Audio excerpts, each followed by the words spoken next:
Good afternoon, everyone, and thank you for coming. I'm Scott from Social Work, and I'll be coordinating this meeting. We're meeting, of course, to talk about Mr. Campbell's discharge, his needs and goals upon discharge, and how we can meet those needs. I met with them and invited them to this meeting, and they felt quite overwhelmed, so they decided not to come. So what we decided is I'd go and meet with them after this meeting, give them a summary of our discussion, and if they have any specific questions at that point, put them in touch with the professional that can best answer those questions. Okay? I understand that everybody's had a chance to meet with Mr. and Mrs. Campbell? Great. Okay. Okay, so we really need to make sure we address all of their issues and concerns. So can I suggest we start by outlining those concerns from our various perspectives? Perhaps I can go first. From my perspective as his nurse, I think his greatest concern is about his transition to home, especially about managing his gastric tube feedings as well as his medications. He's also very concerned about his nutrition and when he might start back on a regular diet. Follow-up by a home care nurse is going to be very important for both of them. Yes, they're overwhelmed with the feeding tube, and a regular diet, getting back to eating regular food, is a huge emotional issue for Mr. Campbell. And from an occupational therapy perspective, the whole issue of being able to manage on the farm is particularly important, especially with the tingling and the weakness that he still has in his arm. So his stamina is improving, but it's still a real concern in terms of being able to manage farm work. Yes, and from a pharmacy point of view, he's concerned about being able to afford the cost of the new medications that he's taking. Susan, I think you've met with Mr. Campbell once to talk about issues related to swallowing? Right. Well, he is having pain on swallowing, and we don't know how things are moving. So I'll need to ensure that he has adequate movement. And I'll also check with the dietitian regarding hydration and his diet before we can consider removing the G-tube. Thank you, everyone, for the clear summary of all the issues. I mean, as you all know, Mr. Campbell has had a somewhat complicated course in the hospital given the extent of the surgeries that he's required. But from a medical standpoint, we're very happy with his progress.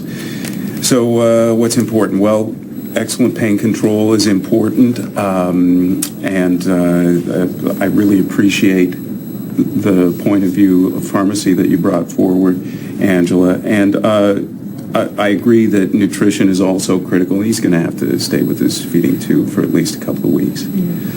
Follow-up care is obviously important. I've prepared a discharge summary to send to his family doctor, and that's going to be faxed out by our unit secretary later today. We are booking a follow-up in our clinic with him for 4 weeks from now. Well, I think he may also need an appointment with the dental clinic. He asked me when he could get his teeth replaced, and I said I'd speak to you about that on his behalf. Sure. It looks like you probably won't be able to have this done for another month or two. I don't know if you're aware, but we had to go in and extract several of his broken down molars prior to radiation to prevent the onset of osteoradial Now, unfortunately, during the radiation process, mouth sores developed, and that didn't allow us an opportunity to have the dentures made. So, if I may suggest, why don't I meet with Mr. Campbell and his wife again prior to discharge, just to explain this in detail, and I'll advise him that we'll meet in a month, and that way I can reassess, and I'll get a chance to see if the mouth is healed enough to have the dentures made again. Yeah. Right. And from our OT perspective, I'd say that it's important to build up his function at this point, both for some of the self-care skills and primarily in terms of looking at his work on the farm.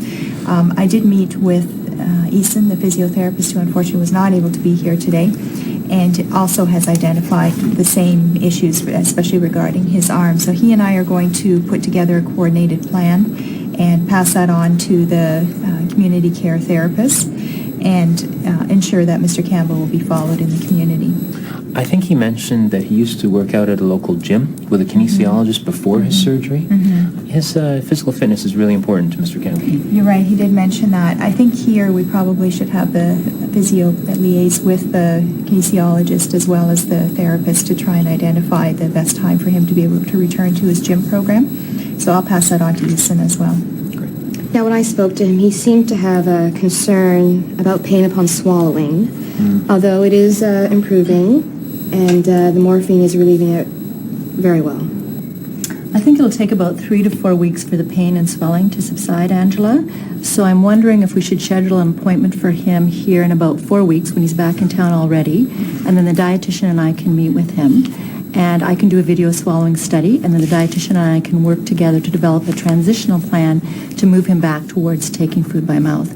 I think the feeding tube should probably come out shortly after that 4-week visit.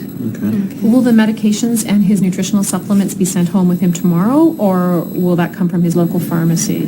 Good question. Let's give him a 3-day supply from our outpatient pharmacy. Then I'll call the pharmacy near his home to make sure that they have the items in stock so his wife can pick them up in the next couple of days.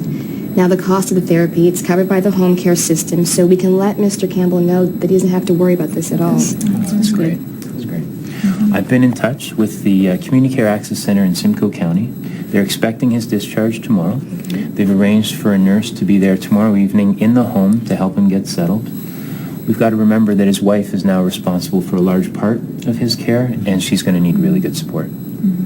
Well, I think he definitely needs a home care nurse follow-up twice a week, at least for this next month, to assess his pain level and to monitor for infection. I found his skin to be quite inflamed after treatment, and that'll need to be assessed regularly, and it'll probably need a little bit of extra care. Okay. Does anyone else have anything to add? No, I don't think so. Okay. All right, I'll go and meet with Mr. and Mrs. Campbell and give them a summary. And as I said, if they've got any specific questions at that point, I'll put them in touch with the professional that's best able to answer those questions.